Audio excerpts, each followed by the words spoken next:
So the Portland Trailblazers are believed to prefer Zion Williamson over Brandon Miller if they were to trade the number 3 overall pick to the Pelicans, as the Pelicans want to draft Scoot Henderson. Even though betting odds have put Scoot Henderson now as the favorite to go 2 overall over Brandon Miller. This is coming from a report by Kevin O'Connor of The Ringer. I would like to hear your guys' thoughts down below in the comments section before we continue today's video. What do you think is going to happen with Zion Williamson? We heard that he's probably going to be traded by the end of the week. So that could mean a lot of things, ladies and gentlemen. So let me hear your thoughts as we get into this. So the report is, if the Portland Trailblazers trade the number 3 pick to the New Orleans Pelicans, sources tell Kevin O'Connor of The Ringer that the belief is they would prefer Zion Williamson over Brandon Ingram. Williamson would give the Blazers a pick and roll option with Damian Lillard.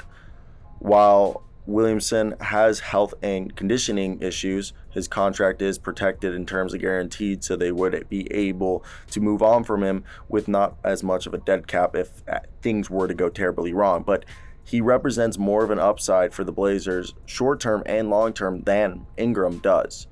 Now, Charania of The Athletic reported last week that the Charlotte Hornets, who own the number 2 pick, would prefer Brandon Ingram over Zion Williamson. The Hornets are deciding between Brandon Miller and Scoot Henderson, with the player who is passed upon to go at number 3, I guess.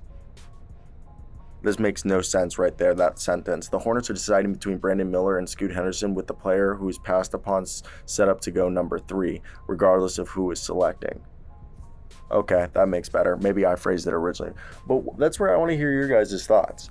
I kind of get conflicted when I look at this, as we hear reports that, the Blazers have no interest in actually trading the pick. And I think then this brings up a whole other can of worms, where what is going on here and what is going to happen, because the ball is in the Blazers' court. We know that. Okay, the Blazers have to do something so they can convince Dame that they're actually trying to improve the team.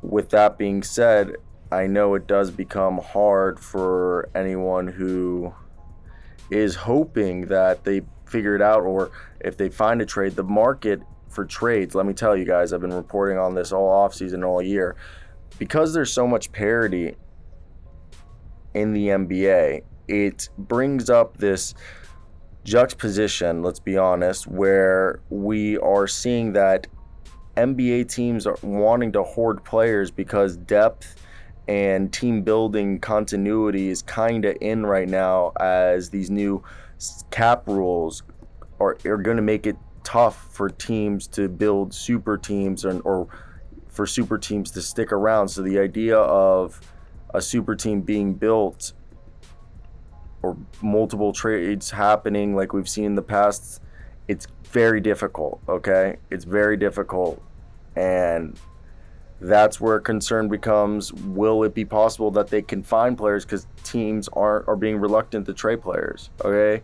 A year or two ago, people would have been willing to trade players left and right, but now with all the new collective bargaining agreements, it makes it a bit more difficult. I want to hear your thoughts. What do you guys think and why?